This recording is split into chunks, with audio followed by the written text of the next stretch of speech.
पुण्यातील Swargate ST bus स्थानकामध्ये 26 वर्षीय तरुणीवर बलात्कार। नराधम दत्तात्रय गाडे फरार। आरोपीच्या भावाची चौकशी सुरू। मंगळवारी पहाटेच्या घटनेनं पुणे हादरलं।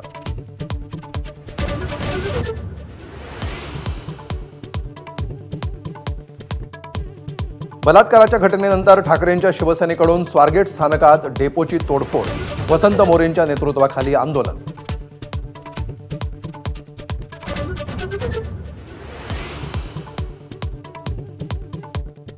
पुण्यातील स्वारगेट बस स्टॉपच्या परिसरामध्ये पार्क केलेल्या जुन्या बसेसमध्ये सापडले साडी, शर्ट आणि कंडो।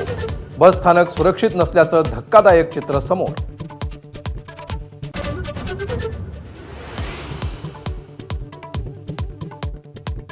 पुण्यात गंभीर गुन्ह्यांना आळा घालण्यात गृह खात्याला अपयश।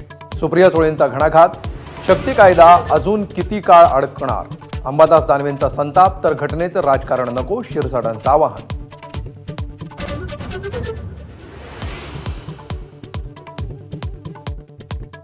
स्वारगेटमधल्या घटनेची सखोल चौकशी करण्याचे मुख्यमंत्री फडणवीसांचे पुणे पोलीस आयुक्तांना आदेश। तर आरोपीला फाशी झाली पाहिजे, अजित पवारांनी व्यक्त केला संताप।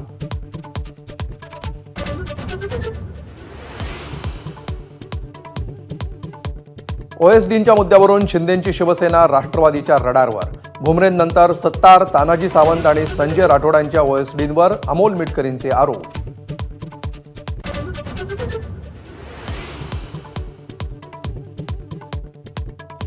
संतोष देशमुख हत्या प्रकरणात उज्ज्वल निकमांची नियुक्ती। बाळासाहेब कोल्हे सहाय्यक विशेष सरकारी वकील। मस्साजोगकरांचं अन्नत्याग आंदोलन मागे।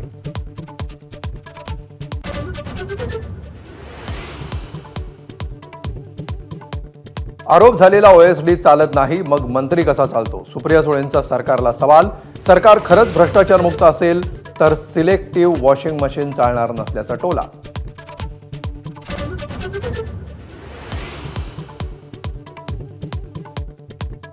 नीलम गोऱ्हेचे बोलल्या ते खरं। उद्धव ठाकरेंची असंख्य बिलं शिंदेंनी भागवली। नितेश राणेंचा दावा। उद्धव ठाकरेंना खुल्या व्यासपीठावर चर्चेसाठी येण्याचं दिलं आव्हान।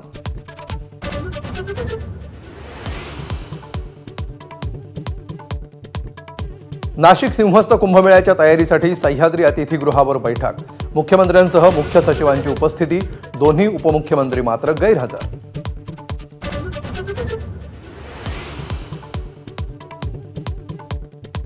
त्र्यंबकेश्वरमध्ये शिवस्तुती कार्यक्रमाला जाणार नसल्याचं प्राजक्ता माळीनं केलं स्पष्ट।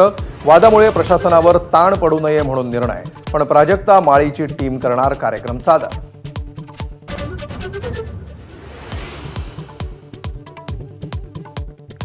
महाशिवरात्रीनिमित्त देशभरात मंदिरांमध्ये भाविकांची गर्दी। महाराष्ट्रातील 5ही ज्योतिर्लिंगांसह प्रमुख शिवमंदिरामध्ये दर्शनासाठी लगबग।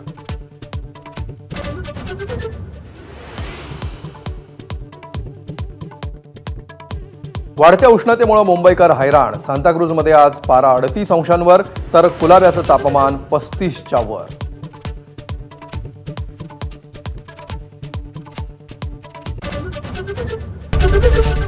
एबीपी माझा, उघडा डोळे बघा नीट।